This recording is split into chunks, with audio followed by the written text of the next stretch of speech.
sino nag-finance, sino nagpasok nitong billion peso para matayo yung Bamban na Pogo Hub? Sen, after ko po nag-divest, hindi ko na po alam. Pero before po ako nag-divest po, yung isang Chinese po ang nag-approach po sa akin. Sino, So, sino yung Chinese na yon? isa rin po siya incorporator po ng Baofu po. Anong pangalan niya? Yung Huang po. Give us yung complete name. Ipaprovide ko po. Huang ano? Ipaprovide ko po, Sen. Yan ba sa incorporation papers, si Wang Opo, Zhiyang? isa po siya doon sa incorporation papers po. Si Wang Zhiyang? I think so, opo. I think so o hindi. Yun lang naman. Opo, siya po yung kausap. Siya po yung incorporator, opo. At siya rin ang nag-finance nito. Hindi ko po alam kung sino pa po nag-finance, basta siya lang po yung alam po namin. Pero siya ang kausap mo dito para ipatayo itong Pogo Hub sa Bamban. Initially, hindi naman po Pogo Hub ang usapan. Ang initial po, housing po. Kaya yung lupa ko po ang gagamitin. After po nag-iisip po sila ng ibang types of business na po, umalis na po ako. Paano ka, sige, babalik ako dyan ha.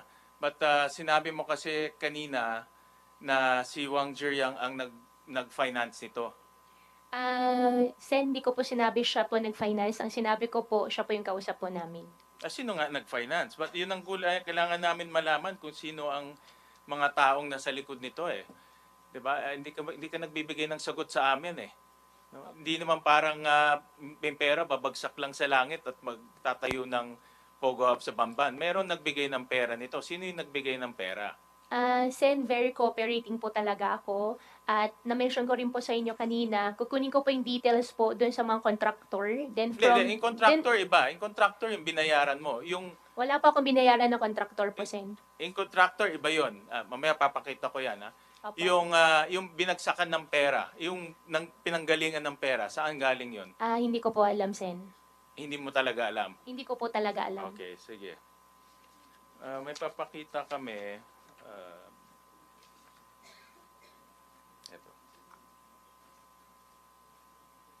Kasi based sa mga news reports, may mga nabasa akong news reports, may mga nabasa akong based on our research at news reports sa mga sinasubmit dito sa amin na from 2018 to 2024, 1.9 billion pesos ang pumasok sa accounts mo. Papakita ko ngayon. And this is based on sa mga news reports nakita namin. Kung makikita natin, noong mga unang panahon, wala namang pumapasok sa accounts mo. Pero pumasok sa account mo between 2018 to 2024, 1.9 billion pesos, of which 666 million in cash at 1.2 billion in check. Sinabi mo, kumukuha ka ng income sa QJJ Farms. Nakita namin walang income in QJJ Farms. Tinatanong ko sa iyo kung magkano kinukuha mo doon. Ayaw mo sabihin kung magkano kinukuha mo ngayon. Pero sa aming pag-analisa, hindi kaya magbigay ng QJJ Farms ng 1.9 billion pesos sa iyo in the span of 6-7 years. Ngayon, ang tanong ko sa iyo, saan galing itong perang ito? Since may mga kaso na po final po sa akin, I invoke my right against self-incrimination. Anong kaso yung po. mga final sa iyo? Ang final po sa akin, AMLAC, final po sa akin sa BIR, Connection and more. sa mga kaso mo eh. Magpa-file, alam ko hindi po ako nagkakamali, may file din po sila ng tax evasion po. But the tax evasion nga is pag-transfer mo ng shares to Jack Uy. No, ito, iba naman to eh. Wala namang connection to sa tax evasion. So, ang tanong ko sa iyo, saan galing itong perang to? Sen, since may AMLAC na po na file po, I refuse to answer po. Sorry po talaga. Isa pa, kanina pinakita namin yung QJJ Farms ay maliit lang yung kita niya.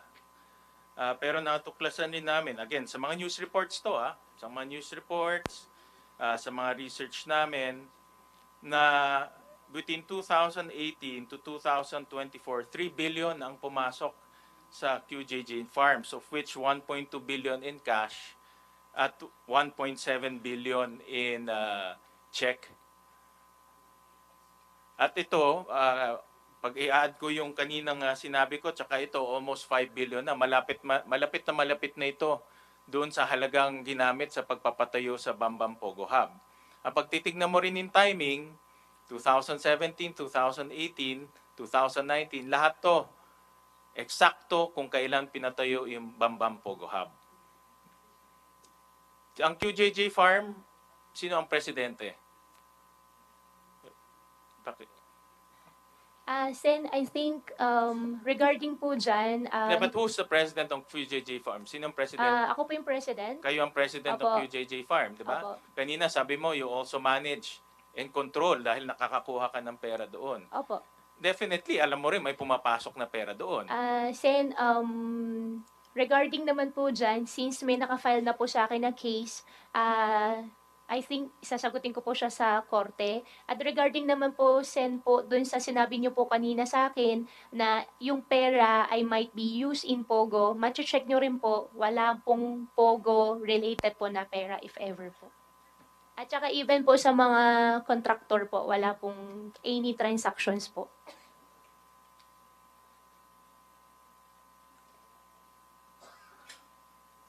Itong pera na ito, never to pumunta sa mga contractor, sa mga pogo, never yan pumunta. Sen, wala po akong business na Pogo. Kaya wala rin po ako Hindi ba ito pinagawa po na pumunta, Pogo. itong perang to, hindi ito pumunta sa pagpapatayo ng pogo sa Bamban? Wala po Kasi akong yung timing, perfect timing, yung pagpasok. Balikan natin kanina. Opo, Sen. Check Yung nyo naman pagpasok po. ng pera, eksakto 2018, 2019. Sa farm, ganun rin, 2018, 2019. Yan ang eksaktong pinatayo yung Pogo Hub sa Bamban. Kung hindi po ako nagkakamali, nag-umpisa po yung Pogo Hub po sa Bamban po year 2019 kasi Yes. pandemic year. Correct. Yeah, Pero wala po akong Pogo business po at wala rin po akong pinatayo. okay. Check nyo naman din po niyan, Sen. Okay. Opo. Sorry Ah, po talaga. Sabi mo kanina na hindi ka konektado doon sa mga contractors or sino nagpatayo ng Pogo Hub sa Bamban. Pero tinignan din namin yung accounts ng Baufulan, no? Of which ikaw ang presidente, tama? Ng Baufulan? Hindi po. Wala po akong pinirmahan na any bank Hindi. documents po Oo ng nga, but Baufu. ikaw ang presidente ng Baufulan, tama? Before po ako nag-divest po. Correct. Nung lupa pa lang po siya. Oo. Hindi, dinivest mo siya is 2000, before election, 2022. Based sa mga records, 2022. So, from 2019, nung nag-incorporate yung Baofu, until 2022, ikaw pa rin yung presidente and you own 50%. Ngayon, nakita namin sa mga accounts na ang Baofu may binayaran na isang Howley Builders Construction, of which nakita namin yung ID at ibinigay sa amin rin ito ng mga nag-grade sa Bamban. At meron din kaming nakita Max Gear Construction Supply, no, na binayaran nitong Baufulan. Chinek ko sa internet, itong Max Gear is a equipment supplier. Wala At, po akong idea. Equipment supplier siya. So, dito makikita natin na ang Baofu nagbayad sa contractor na Howley, nagbayad rin sa equipment supplier na Max Gear, of which ang Baofu, ikaw ang presidente at 50% owner. Pero, ang pera nanggaling sa QJJ Farm. Kung makikita nyo, QJJ Farm credit the account of Baofu. So, ang ibig sabihin nito, ang perang pumasok sa QJJ Farm, yung kaninang pinakita namin 3 billion, pumunta dito sa Baofu at binayaran ni mga contractor. Ito yung matagal na namin ni Sen Risa hinahanap because honestly, na dead end kami dito. But based on our research, ngayon, natitrace na namin saan nanggaling ang pera, sino yung mga contractor, at definitely yung pera bumagsak sa kumpanya nyo, QJJ Farm, at bumagsak sa personal account mo as Alice Guo. Sen, hindi ko po siya masasagot kasi wala pa akong matandaan. Ido-double check ko po pero wala pa akong maalala na may ganun transaction po. paano hindi mo maalala? You're the president in 2020. Nag-divest ka lang dyan before you became a mayor noong Ah, 2022. opo, Sen. Pero dun sa account po ni Baofu, never po ako naging signatory. At never po ako sumali po sa pag-open po ng account ng Baofu. Imposible naman yun kung ikaw ang presidente, hindi mo alam kung saan pumupunta yung pera. Pero definitely, alam natin na galing sa QJJ Farm yung pera. Ang pagkakatandaan ko po, wala po ako naalala na may pera po na galing sa QJJ. Ito-double check ko rin po, Sen. Yan naman yung standard na sagot mo, no? Wala kang maalala, i-check ko sa records ko. So, but itong records na ito, official to. Itong records na ito, hindi naman magsisinungaling dahil ibinigay ito sa committee at tinagpi-tagpi lang namin to para makita namin yung totoong larawan. Dahil yan importante sa amin, malaman namin kung saan nanggagaling yung pera.